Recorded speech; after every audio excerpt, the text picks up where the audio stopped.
And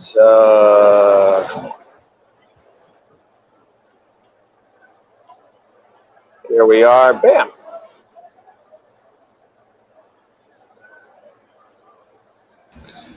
This is a presentation of Northeast Streaming Sports. I'm not sure This if it's is a showing or not presentation showing. of Northeast Streaming Sports. Number 5, second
What's up, everybody? Are we on right? We're on. Hold on. There we go. Let's see if we got this. There we go. Yeah, let's do it. Oh, man. I tell you, it's hard to do a show when you are at a baseball game, but that's what's happening tonight. That's right. I am supporting the Philadelphia Phillies as they're making a playoff run, and they're playing against the Atlanta Braves. But there is football in the air. We are playing tomorrow. We only have the one guy who didn't show up, and I want to let him start off because he's got a lot to talk about from last week. Well, I figured, since I didn't show up last Wednesday, neither did the Giants. So we have that in common. There's nothing to explain anything. When you lose 40-0, you just gotta, own it, learn from it. And so just so you know, like last night I did my show and I said it's on to Arizona. So the rest of the day, the whole day today at work, of course, I'm still getting, I live in Dallas and I'm still getting the, what happened question. But I told everybody at work, look, it's Wednesday, it's on to Phoenix. So I'm taking an hour, just this hour, to kind of go back and reflect on the weekend. But after this show is over, it's on to Arizona. Okay, so let's break it down as simple as possible. What happened? It's what happened. I mean, everything. It's quicksand. That's the best way to put it. We looked good the first drive. We looked really good, and I'm thinking, I don't want to say it was like I mean, everybody was anticipating what the Giants were going to do this season and how we were going to perform and how well we were going to perform, with all the additions with Waller and, the re-signing of Jones and Saquon and even with, the draft with Hyatt and Banks and yeah, man, I don't know. It just it all just like it just all collapsed.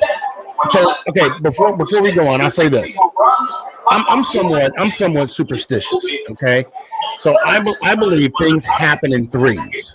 Okay, so for example, you had the Andrew Thomas false start.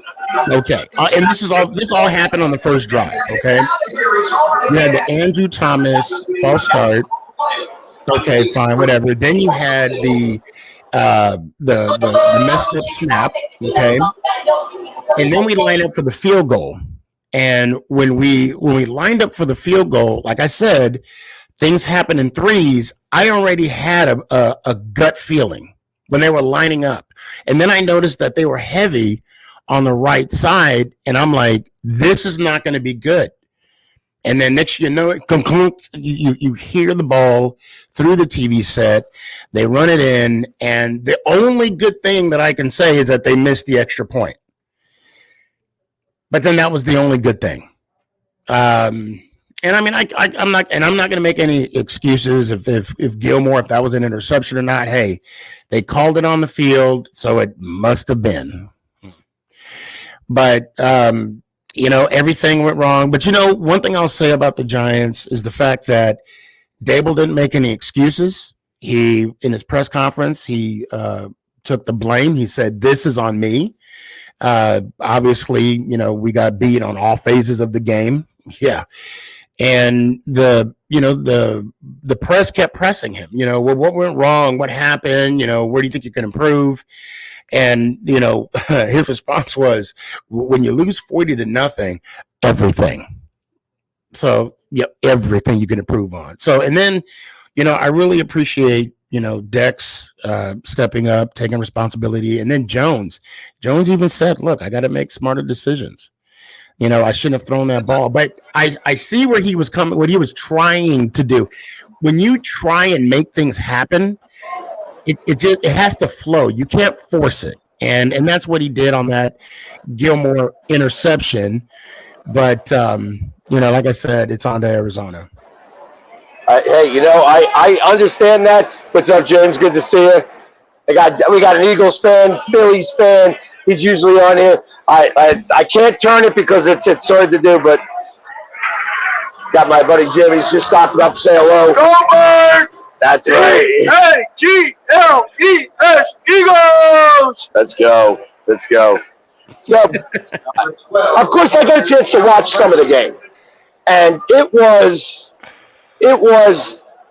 tough to watch. It was tough to watch. Now, I was in a bus on the way home, and I'm getting updates because I'm on TikTok Live as the game's going on, and on my way home. So it's an hour. It was an hour and a half ride, right? And I'm like, I can't watch the game because I'm on with you guys, so I need to get updates on the score.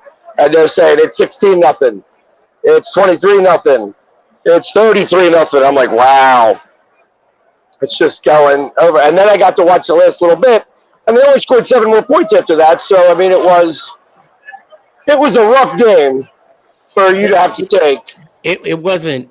It was beyond saying it was a rough game. It's still a compliment. Saying it was it was complete shock. Complete shock. It was just yeah. Wow. I guess Mac had a lot to say. It's funny because I said, hey, what happened to your G-men? And he goes, I don't know what G stands for today. It's not Giants. I said, how about God awful? Yeah. I was about to say, good God. That's what it means. It's so let me tell you, I was watching the game at the Giants. Well, shoot. What's up, Drew? What's up, brother? I was hoping you didn't come today. You and probably No, I'm kidding. It's good to see you. It's been a minute. It's good to see you. Oh, Seriously. yeah, brother. We were. I guess the Giants played this weekend. I guess that's what we're talking about. I don't know. Did you make it up to the game, True? No. How about that? I understand. Yeah, and I didn't go to the game because I'm going to Arizona this weekend. So we stayed back. Like I was telling everybody, of course we're talking about the game, whatever. I was watching the game at Buffalo Joe's here in Dallas, Texas. It's a Giants bar. It's actually a Patriots Giants bar. So when I walked in, they were showing the Patriot Philly game just before the push out of bounds and the game was over, like maybe last 4 minutes. But I want to say people started to filter out about midway through the second quarter of the Giants game. And I remember my wife, Mama Boss, she said to me, you want to get ready to go? And I said to her, nope, we're staying for the whole game. I said, if they're going to be out on the field, we got to be out here supporting them. And, we watched the game until the bitter end. And it's not even, I can't even say a tough pill to swallow. It was like I was swallowing dirt. I mean, it was just so bad. And the one thing I was saying, True, and I'll repeat it again for you, that the only good thing, and there is no good thing, losing 40-0, is the ownership that, Coach took.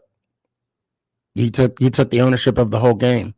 And I'll say this, I don't, some Giant fans, I mean, I get it. We're passionate. We love our team, but some of the overreaction is, it's crazy. I mean, people are saying that should we fire him or we should fire, Dable. And I'm like, what? The coach of the year? Yeah. What? I'm like, no. John Mara is not Jerry Jones. You're not going to fire a coach that won you back-to-back Super Bowl. I'm sorry, Jerry Jones did do that. But I'm just like, no, calm down. And then, of course, people want to bring up Jones. Okay, look, it is one game. All right. It's basically a 2-year contract. If it doesn't work out this year, next year, we're moving on.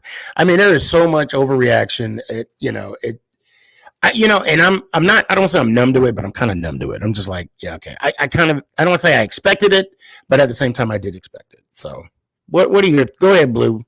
Go ahead. Just let's get it over with. No, it was an interesting game. And I was looking at the facts of what we were going into the game. And I knew our defense was going to be fast. And from the very first snap, you saw how fast the Dallas Cowboys defense was. And that's just Coach Quinn's attitude. Even when he was in Seattle, he always wanted to build up that speed. And that's what I've been saying all offseason, is that he is going to put in charge the folks that he finds, capable of being leaders. And he's found them. And not only that, he's found the speed that he needs on the defensive side of the ball. Mm-hmm. I'm not going to go in there and gloat about, what the Cowboys did. I mean, it is good what they did. It's game one. It's the first game of the season. We're going into the Jets. You can gloat a little bit. No, I'm not. You can gloat a little bit. I mean, 40-0 is pretty impressive. It is impressive. So how much? So beyond that, now I'm not gonna make an excuse for either team. How much was the weather affecting the play? I don't think any. I mean, they both played in it. Yeah, I don't think any of the weather was affecting as much as people think. It was the scheme of things on both sides of the ball. From the defensive play calling. I mean, if you look at some of the lineups that were, some of the scenarios, how the Cowboys were lining up against the Giants, I mean, you knew what they were going to run right off the bat. I mean, when you're over, I had 4 guys on the left-hand side, and I only had 1 guy on the right-hand side, literally with 2 guys in between, 2 tackles. You had a guard and tackle in between 2 defensive players. So I had 4 and 1. I mean, and we still got to the quarterback. I mean, it was just speed. That's what that game was. I mean, it rained a lot. Don't get me wrong. The balls weren't going to be thrown the way they should be, but I don't think weather had anything to do with it. I think it was play calling on both sides of the ball. I'll say this: so I did have a Dallas Cowboy fan sitting next to me the whole game, and that's because we had a bet going. Now he's getting a belt. The one thing he kept saying over and over, because like when you guys were up 26-0 at halftime, he still wasn't sold that the game was over. He still felt that, if Dakota, and I'm quoting him, because he used the word Dakota, if he could find a way to lose the game. And I'm just like, I'm sitting here. Now, of course, I'm trying to have some hope, 26-0 at halftime, one of the biggest comebacks in NFL history, which obviously didn't happen. And, I'm sitting here thinking that maybe, and I'm not saying all Cowboy fans, but I'm gonna say some Cowboy fans maybe feel this way, that the less amount of time Dak has the ball, the more likely the Dallas Cowboys would win. Because every time Dak would drop back, this Cowboy fan was just like, "Oh fuck!" I mean, I'm sorry, I mean to cuss, but he was like, "Oh crap, here we go." He did not have, and I'm not saying he represents all Dallas Cowboy fan base. But I'm going to say there's, and again, I'm not dogging Dak. I'm just telling you my observation, right? No, that's because the media has done its job. That's because they let it, they're gaslighting every situation that Dak's ever been in, and they keep going to, well, he threw 15 interceptions. Okay, that's fine. That season was last season. This season's this season. Right. Now, what fans have to remember is that Kellen Moore is no longer the offensive coordinator, and I keep saying this. Right. Now, there was a couple of times the offensive play calling where he switched it up, could have got him in trouble. Luckily, it didn't because of the play selection that he had to go to. Now, I'm going to say this again. Coach McCarthy knows exactly how to work with quarterbacks. He knows what Dak Prescott needs. He's not going to be putting them in a 50 pass situation per game, type scenario. And that's why I keep saying with McCarthy calling the plays, he knows what he's going to get and what he's going to expect from Dak Prescott. I had a feeling too that once you guys went to the running game more so, and again, that's not taking anything away from Dak, that was going to be our Achilles heel. Neither quarterback threw a touchdown pass, but I mean, he threw for 60 yards. I figured the run. You only ran the ball because of the rain. Oh yeah, no, that was a certain. That was one of the biggest reasons they started running the ball. But two, the ball was being thrown and the routes were being ran. It was just more of the play calling that McCarthy was going to be doing, and you're going to see it going forward. I think more so. With the team having the lead as they did, it's football 101. You run the ball, it takes time off the clock, and and I think Tolbert, he had pretty good yards. What was it, 100 and something, 120 plus? I want to say. I could be wrong. I need to double check. But for us, it was just so bad. Let me tell you, and I'm going to tell you how bad it was for me. This is how bad it was for me. I had 3 people that I haven't even talked to. What's up, Pork Rind? Oh, you're coming in at perfect time. Perfect time. Good to see you, man. Nice beard. I'm a little jealous. And nice beard too, True. No offense, because you beat the dog mess out of us on Sunday. But I had 3 friends call me, and one of them I remember talking, and he was like, "Oh, I just want to make sure you're doing good." And I'm like, "Yeah, man. What do you mean? What's going on?" "Well, I mean, I saw the game Sunday. You mother." And then he was like, "Well, I'm gonna let you go." No. Now you call me, we gonna catch up. What's up? What's going? You ain't gonna hang up after you. And then one of my best friends who I'm gonna be hanging out, who's an Eagles fan, by the way, Philly. We're gonna be hanging out Saturday. He's actually coming to the game with me. This MFer not only said, "Really?" He sent the score to me, the scoreboard. Like, I don't even know what the score, I don't know what the score is. Really? But, I digress. And I had an executive manager in my area come down just to do a health and welfare check, make sure I was doing all right. They take away your shoelaces and everything too. They did, yes. They had you on suicide watch. I figured. And they weren't going to take my belt because then my pants would fall down. It wasn't. Then it I'd was a be good thing sexual we weren't harassment up there because that Brooklyn Bridge was pretty close. They only allowed them to wear Velcro shoes that day. Right. And then I had to wear a Velcro. No, let me stop. They don't see those only come in, one size fit all. So I have to wear two of those, So. There's a lot that went on in that game, and I knew it was what I expected going into that game, what we were going to do. And the thing is, now we're on to week 2. Yeah. Yes. And yes. you have the Aaron Rodgers-less Jets.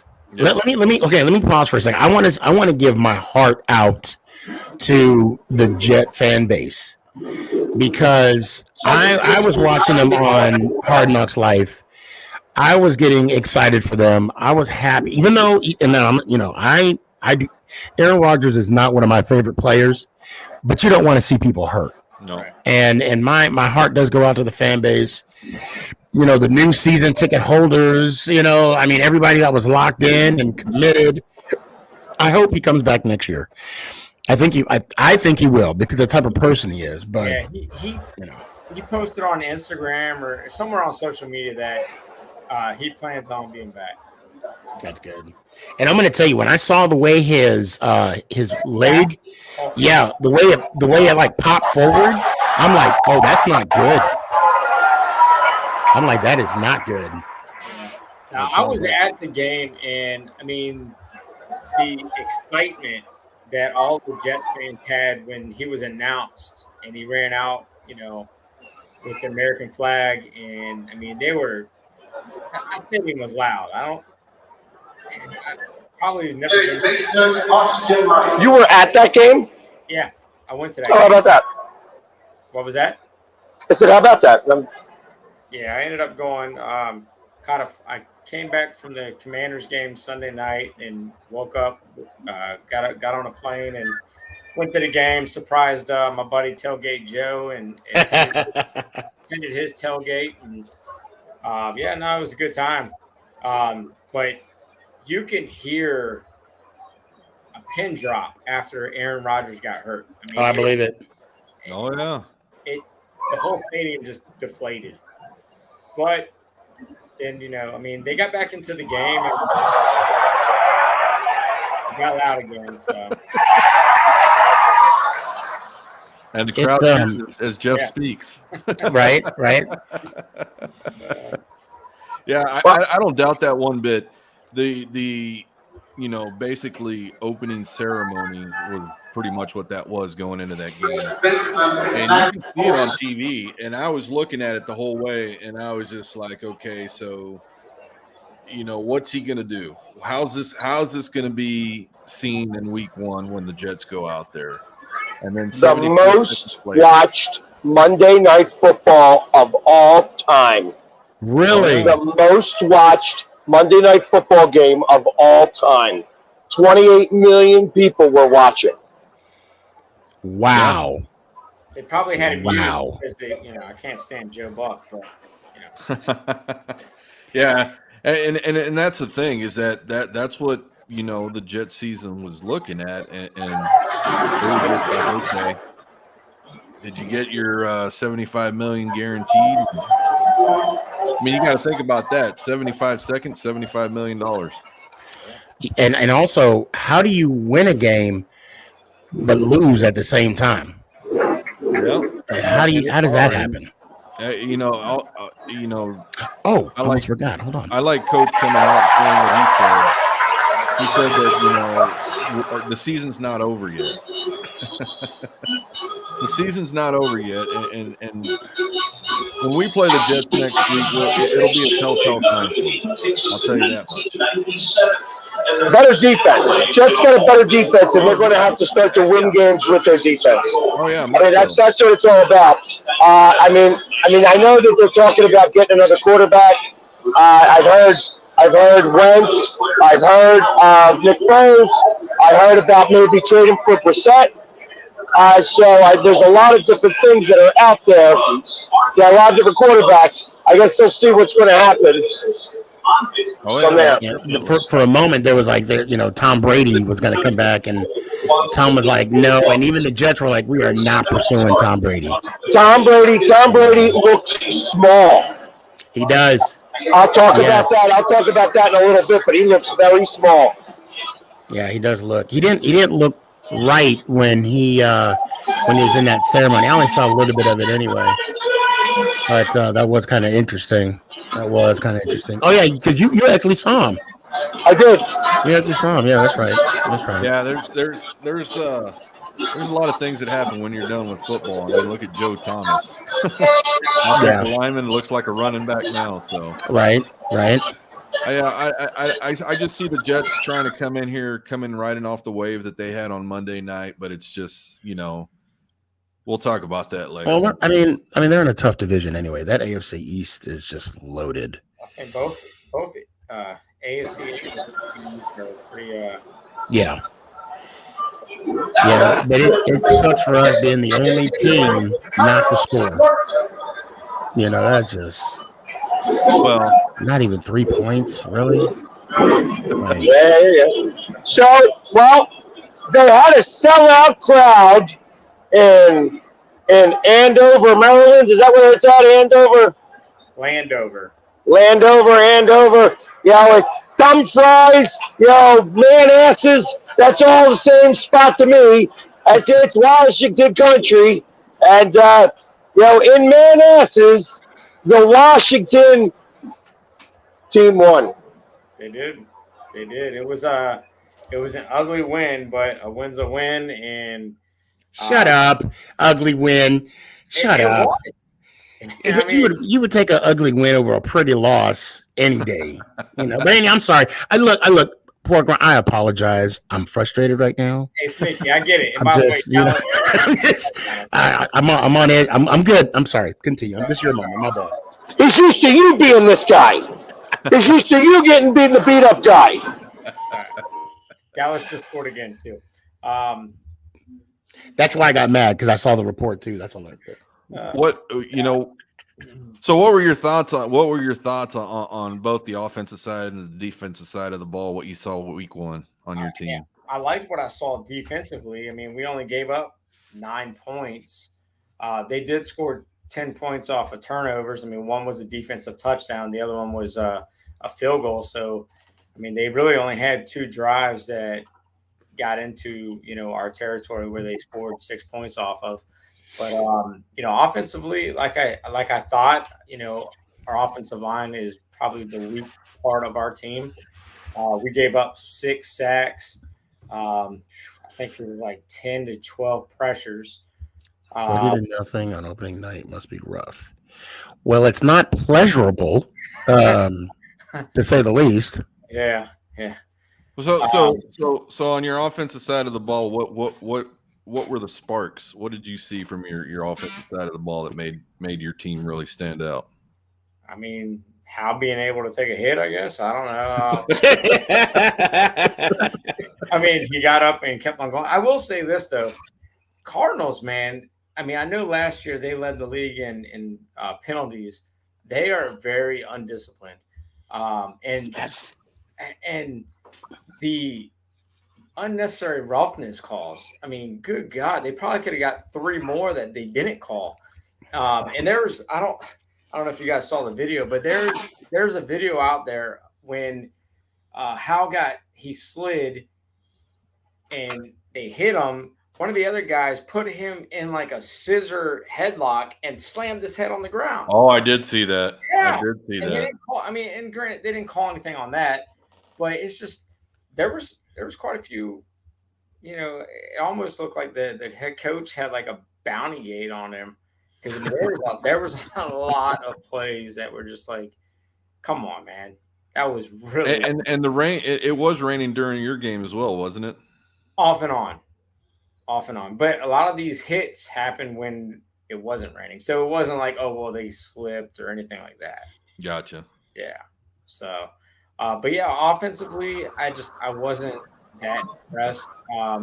How many tight windows? I think we only threw the ball. I mean, we had it was it was either the first or second drive. 40-yard pass to McLaurin, which they ended up pulling him down before the ball got there. So it was a PI call. But they really didn't throw the ball down there. But, I mean, it could be because of the weather too.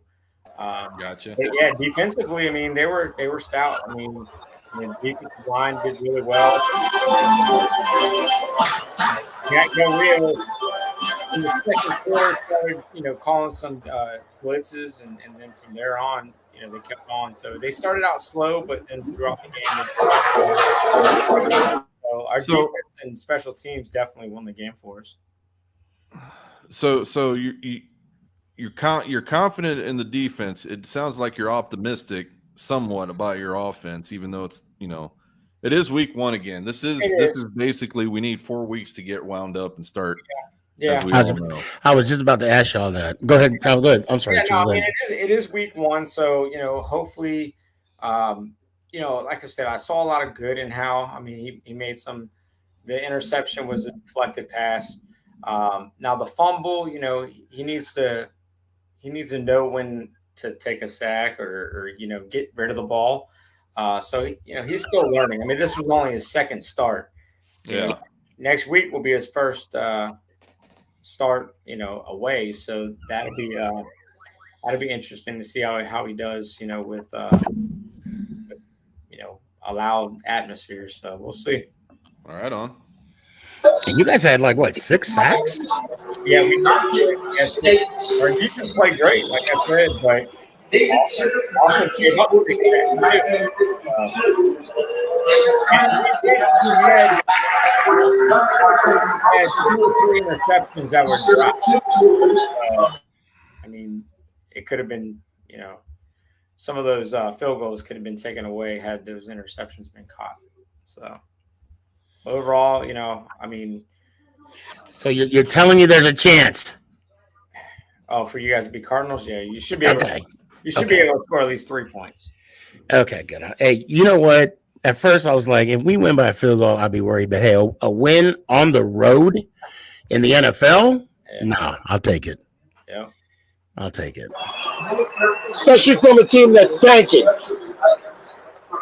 Yeah. So, yeah. I mean, there's already reports that they're tanking for the quarterback next year. But the one thing that you mentioned out is that they had 3 personal fouls and they could have been called for more. Bad teams, that's how they play. And that is definitely something that happens with bad teams specifically. So that doesn't surprise me a little bit. And I think that coach stinks. Yeah. So, but that being said, it still was really tight. So the fact that your offense hadn't really put it all together, how do you feel about going into this week? I'm hoping it's a totally different offense that we see on the field, to be honest with you. Who do you got this week? We've got Denver. Okay. Yeah, I mean, if we offensively play the way we did, we'll lose. There's no question about it. Our defense, Are you guys playing at home or away? In Denver. Yeah, this is Hal's first start away. So yeah, starting away and with the air pressure and stuff like that, the atmosphere and such. In Denver against a team that's really desperate. Yeah. That team has got to be very desperate right now. Yeah, and maybe and it's not. And they've got some good players on defense too. Well, it's not that just the Denver Broncos are desperate. It's that the Denver Broncos are in search of who they are. They're looking for an identity right now, and Russell Wilson is not that identity. Sean Payton is not that identity. It is not. it's not a head coach quarterback situation that is going to work out. I see two disgruntled people from the head coach to the QB, and you can see it on the field. I don't know, from the highlights that I saw, you can see it on the field that there is no conversation happening there. At first with Sean Payton, when he came to the defense of Russell, saying that one coach was the worst coach in NFL, okay, I get it. You're trying to defend your guy. But then when you come back and you there's a comment of you saying, stop kissing the effing babies. Yeah. You're not running for office. I mean, to me, that's saying more than meets the eye, if you will. So you want to talk about some disgruntled. Look, Russell Wilson is that, hallmark type player, whatever. And I'm gonna stop you. He was a hallmark type player. He isn't anymore. And I've said this for years. It's been 3 years that he has been not that guy. Yep. And I tell you, I hope Mac's still watching, because they says he's a Hall of Famer. I'm telling you, he's not. No, it's questionable. It's questionable whether he's a Hall of Famer. I think he had it for a while. He did great in Seattle when he was in the right system. He's older now. He doesn't put in the same amount of work as he did before, and that's the problem. That's the difference. So I feel that's why he's not doing the things, and they're not doing the things. Well, I'm sorry. Let me just get this point off, and I'll let you go too. Now, I don't know about his work ethic, but when you said Philly, he's not the guy anymore, I quickly remembered when you had Sherman and Marshawn on a show talking about how you can't even talk to Russell without going through his people. So I think it's his team around him that's being that negative influence. And I don't know who hired that team. I don't know if it was Sierra or if that was him himself, but maybe the people around him are giving him, that's wrong perceptions. I see him as being more occupied outside of football than inside, and I think his head coach was trying to put it to him easy by saying, stop kissing the babies. He's basically telling him to get to work. Right. Because as QB1, you got to be in that office before everybody, and you got to leave after everybody. Yep. Regardless of your marriage status, regardless of your kid status. That's why you're in the NFL. You made it there for a reason. And I think that was just an easy way of Sean Payton trying to call him out and putting him on notice and say, hey, get to work, man. But it doesn't seem to be that way because, it was just awful. And again, I didn't see the whole game. I just saw the highlights. Of course, it's going to be awful. But when you lose like that with a brand new head coach and a supposed whoever said he's a future Hall of Famer, I don't think it's good for the fan base as well. I think you have a spoiled marriage right there between the head coach and the QB. Well, now let's not overreact too much. They'd only lost by 1 point. And he didn't throw any. I don't know if he committed any fumbles, but I know he didn't throw any picks. And he threw for maybe 200 yards or so. Now granted, they didn't win the game. They didn't win the game. That's the bottom line. Now I did say that it is week 1 preseason, but see there's 177. I said 200. There's something there with that head coach and quarterback situation. Unlike our teams, our guys have been there for over a year. Our head coach has been there for a year. Our QB1's been there for a year. So there's nobody disgruntled with that situation with the new onboarding of the head coach and Russell Wilson getting his year 2 in there, and Sean Payton also changing the whole system in its entirety has to put things off for Russell. He probably had the call and had everything under his demeanor when he had a new head coach and he was a new QB. And now that Sean Payton's there, it's like, whoa, I'm the guy in charge, not you. It's my rules, not yours.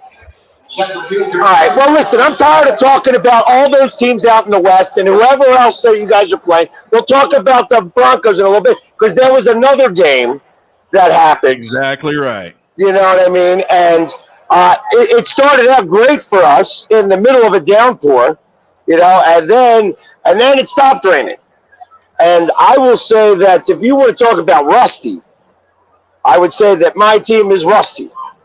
Yeah, your quarterback did look rusty. He didn't play in the preseason, and Belichick had a good game plan for him. Yep. So, and was able to really actually execute the game plan. So it's one thing to have the game plan, but you also got to be able to execute it. And he was able to execute it. He actually knows how to take care of. He had no outside lanes to get anywhere.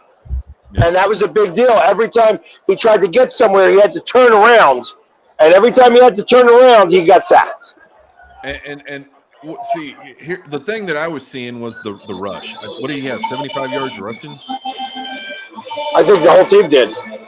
Yeah, and see that right there. I know it was raining again and everything else, but when those were designed plays for him to run. And that's what Philly had 97 yards rushing. That's what kind of surprised me was were the Eagles trying to go to something to, try and surprise Belichick with these design runs, because they were just shut down. And again, it's from what I'm seeing from the highlights. I saw part of the game, but but Belichick had all summer to prepare for you guys, and he knew what. Yeah. I agree.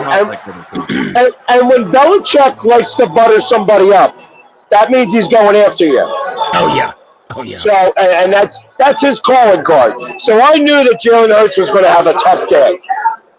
And he was able to get some things to happen and make some things occur. But for the most part, it was tough. And I will say that the rain maybe helped us a little bit. The pass that slipped off the one guy's hands and into for the pick six to Darius Slay, the fumble on the very next play to get us to the 30-yard line so that we could just go in and score a touchdown. Yeah. Those are big plays. Those are big plays. And without those plays, it's possible that we don't win that game. Well, then, and now you got a short turnaround. Well, the short turnaround I'm not as concerned about, because we're at home for that, and that's a bigger deal for us than it is for the Vikings. And I don't want to get into the Vikings game. They're another desperate team. Yeah. So they're going to be playing really difficult. They're going to come in here, and Kirk Cousins hears how he can't play when the light's on him. On the last year of his contract. Yeah. And he can't get franchised. Nope. So that means somebody's got to pick him up. Yep. And, let me ask you a question, though. Aren't you worried a little bit the fact that Matt Jones, I don't know about you guys, and I think Juju Schuster's the only one that I can actually name the wide receiver off of the Patriots who threw for over 300 yards. I mean, are you concerned about the passing defense? Just a little bit? Bradbury being out, and he went into concussion protocol, makes me a little concerned. Our safety Blankenship is questionable because he's got a rib injury. So there is a little bit of a concern, especially since you got Jefferson coming, and that's going to be a big deal. So when I talked to other people, they said that there was more blitz than I noticed. I wanted more blitz. And there were a few blitz that actually worked really well. Like there was one specifically that I saw that finally sacked him in like the fourth quarter. And I'm like, why aren't we seeing more of these type? And I was told that there was more blitzes than I saw. I was in the end zone, which was maybe a little bit more difficult to see, especially in the rain and such like that. So I'll go on the fact that I didn't see as many blitzes. But they just didn't get to him fast enough. And that's what I was concerned about.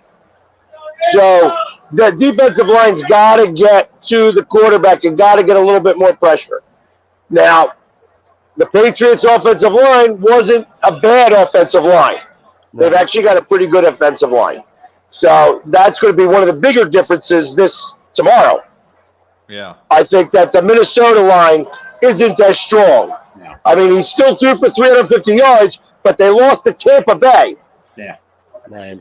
So Was it a field goal? Yeah. It was the last second. So, Yeah. I mean, I kind of believe that I think they're going to be a lot more in tune with each other this week. It kind of reminded me of last year's game one. But as we've been saying, this is the preseason of the regular season. Yep. You got 4 games to put it together. Yep. And, losing one game, doesn't matter how you lose it, 40-0, or if we would have lost 27-25 because they had a chance at the very end, it wouldn't have been the biggest deal in the world. Lots of concern. They got to come out and play a lot better than they did. Yeah. But this is what happens when you don't play in the preseason. Yep. Yeah. And I'm going to be honest, if it sucks losing 40-0, I would hate, it'd be more devastating for me if we were to lose, like you said, 27-25. That would have been more like, because like right there, you had the hope, you had everything, and then it just gets taken away from you. Yeah. Right. But, I mean, in your case, it's like everything was just going wrong. Oh, quicksand.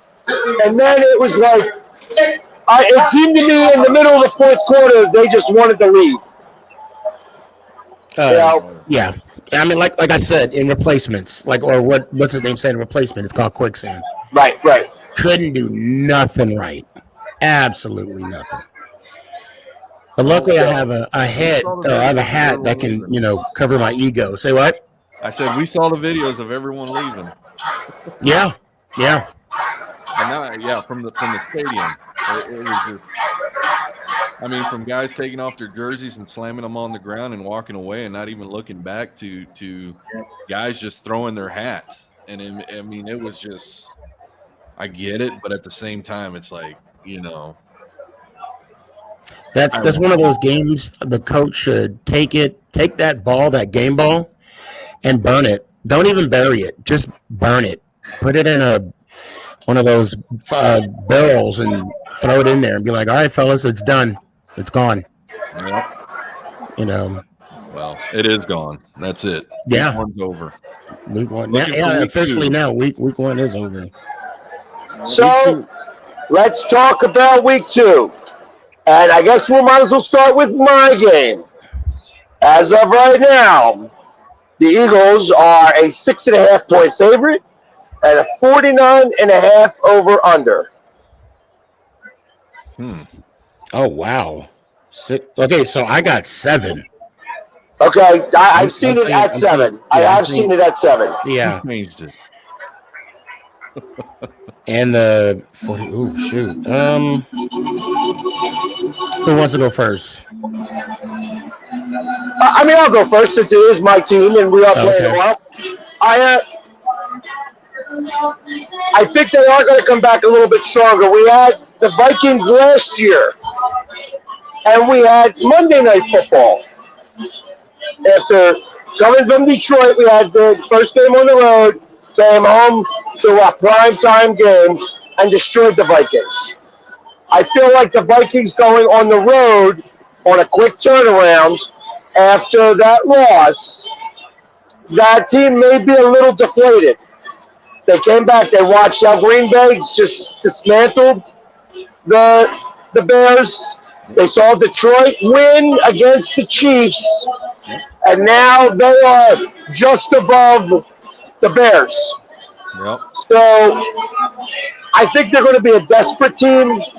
I think when you have desperation and Cousins, who doesn't know how to play with the spotlight on him, creates happy feet, and happy feet create turnovers.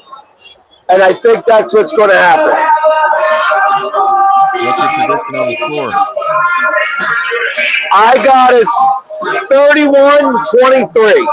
So you're over. Okay. Over. Okay, I'll Parkland, you want to go? Yeah, I'll go. Okay, good. I mean, I agree with everything Philly said. I think Kirk doesn't know how handle the bright lights, and I know that from experience. I like Eagles. I think I'm thinking it's going to be 31-17, and I think two of those touchdowns are going to come off defensive touchdowns. I think there's going to be a pick six and maybe even a fumble recovery for a touchdown. Wow. Okay, I'll let you be last, but not the least. I'm gonna go. I'm gonna root for Kurt this year until I don't think. Are we playing Minnesota? Yeah, I'm gonna root for Kirk Cousins this year. I saw Quarterback on Netflix, and he really inspired me. Okay, just because I got to see who he was. Oh, he's a great guy. And I want to see great things happen. Not to take anything away from the Eagles or Hurts.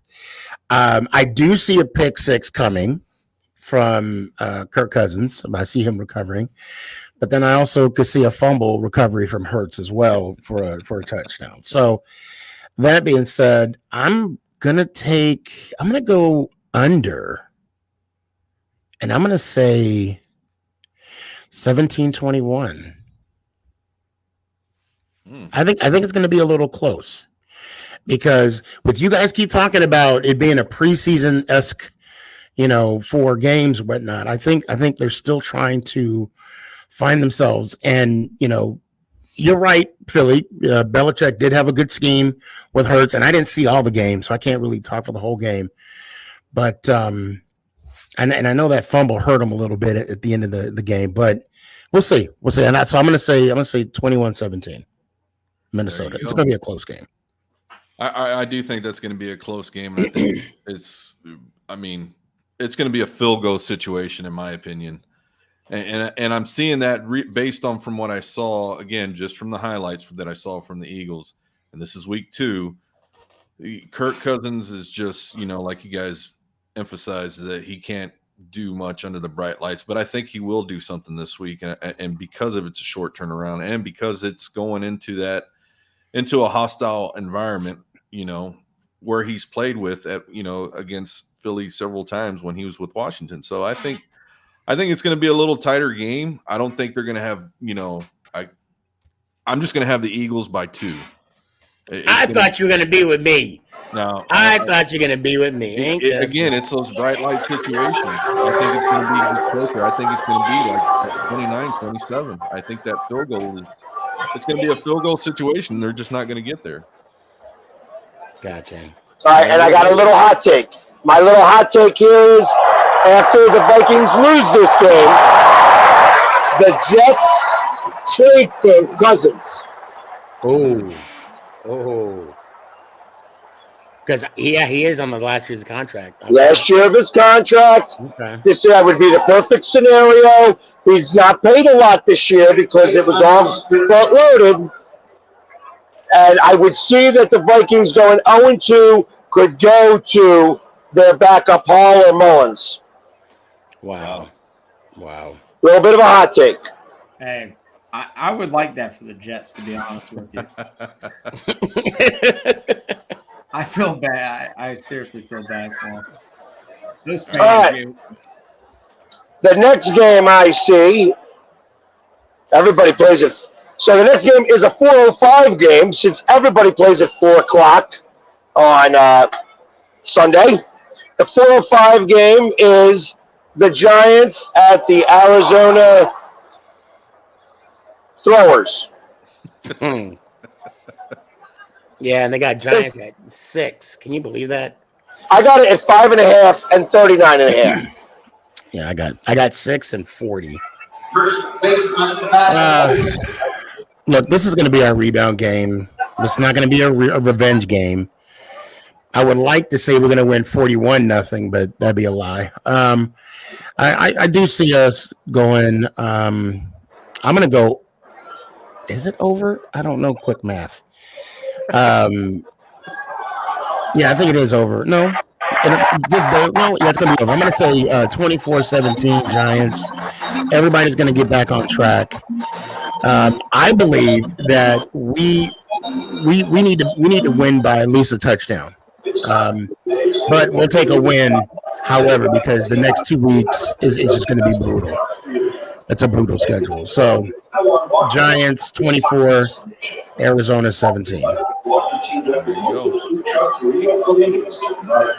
So I'll go next year before you guys go. When I see a 5.5 point line, that's an underdog line. Something tells me the Cardinals sneak one out of this one. Oof.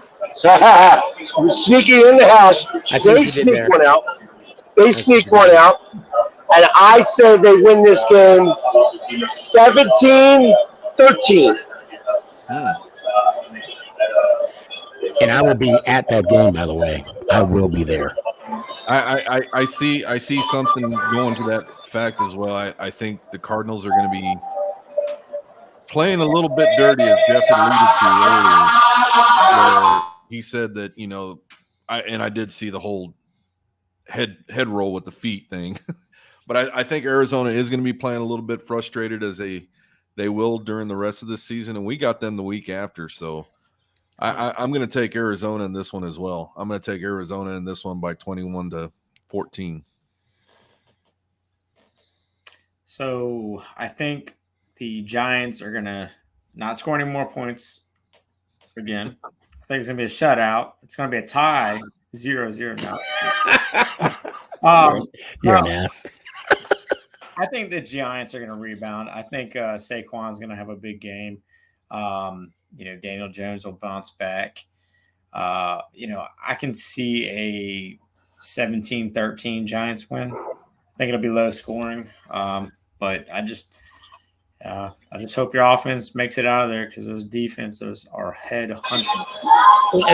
And also, too, Arizona's not disciplined. But they had like 9 penalties for what I got, 122 yards last game. Yeah. If you have a non-disciplined team, you don't win games when you're not disciplined in the defensive schemes at minimum, or just as a team in general. Like I said, I just hope your offensive players make it out of there healthy. Because yeah, tell me about it. It's scary, man. And Philly, how the hell are you going to say the coach sucks in Arizona, That's why but then go with Arizona? That's why he's saying it. Right. Well, I know. I'm just giving you a hard time. Next game, I have at 4:25. The Jets travel to the Dallas Cowboys, and we have a 9-point spread, and 38.5 is the over/under. Cowboys are going to go over. We're going to take it. We're going to go offensive on this ball. The defense is playing well for the Jets. Don't get me wrong. But I think the scheme of things, McCarthy, again, we're going to go in there. Dak Prescott have two passing touchdowns. We'll have 2 rushing touchdowns. We'll have a couple of field goals sprinkled in there. And I think we're going to hold the Jets to under 14. I think, we're going to go in there. So I'm going to say 31-14. That's no shock. I mean, the reason why it bumped up to 9, we all know. Okay. And I'm going to say right now, I'll be what I saw. I'll be shocked if the Jets get more than 7 points. I mean, you're being generous by saying 14, just because of that defense. And from what I saw Monday night, I did not watch the whole game. The Jets offensive line. Look, Rodgers got hurt because he was trying to run away. Great against the run. Yeah. Great against pass. So, but that being said, Jets win 7-0. No, let me stop.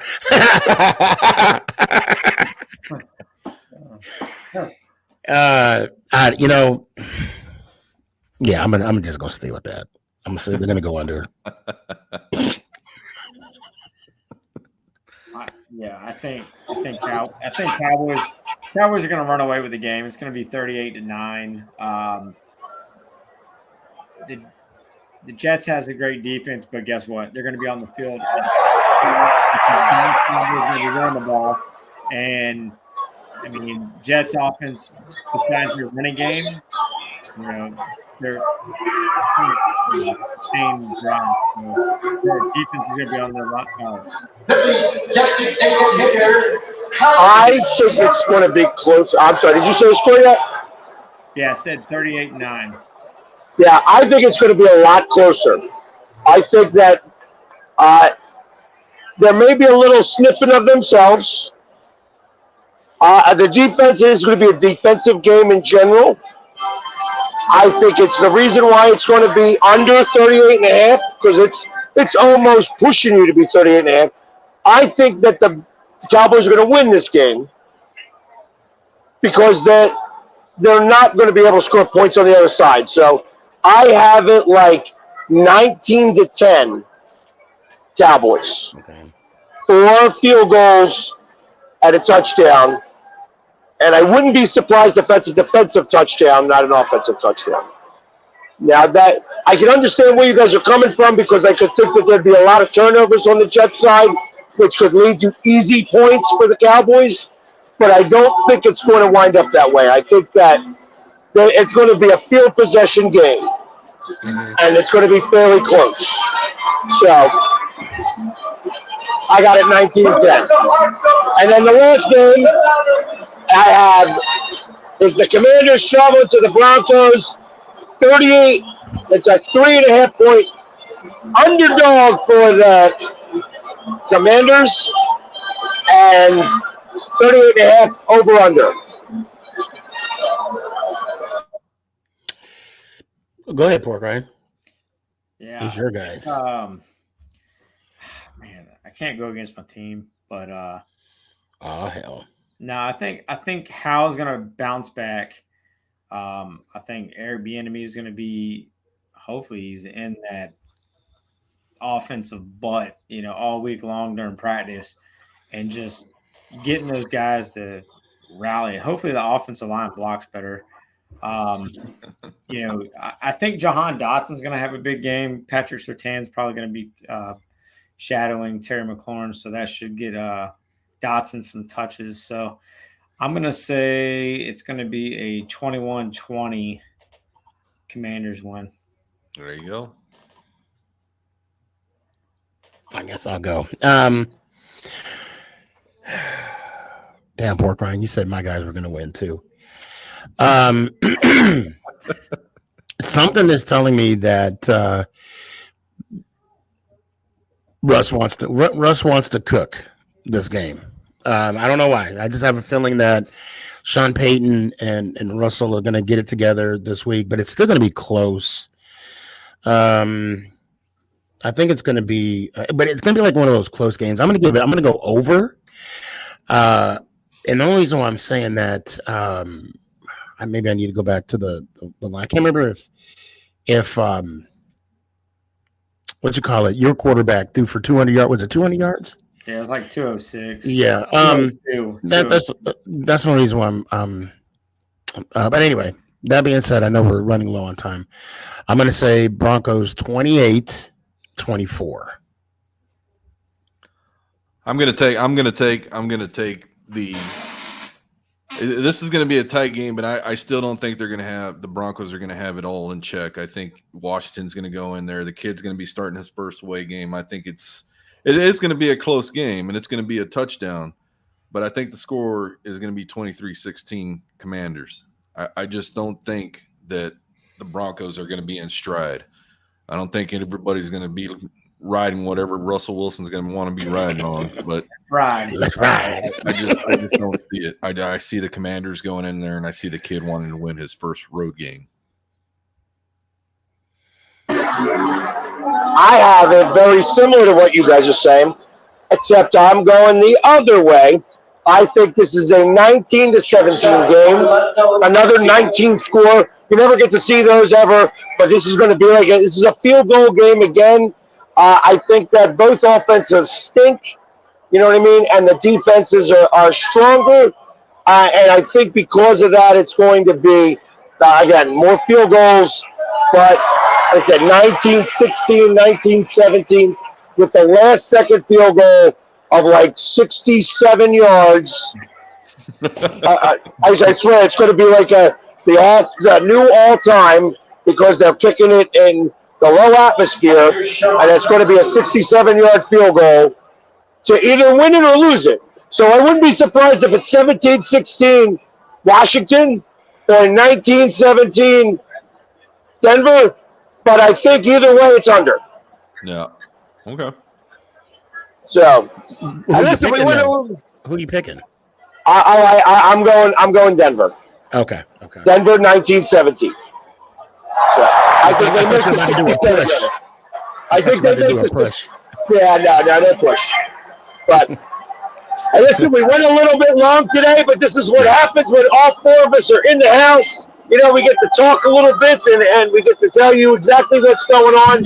So if you missed this show, I do replay it, but we know that Stephen A. Smith watches our show, so you'll hear all our points on his show tomorrow as well. So Stephen A., I'm looking for my royalty check so I can split it amongst these guys. In the meantime, everybody, enjoy this week. And as always, since we didn't do this last week, Ow! go Birds! How about them Cowboys? Yeah! All right, guys, have a great one, and we'll see All right, you brother. next week. No commanders?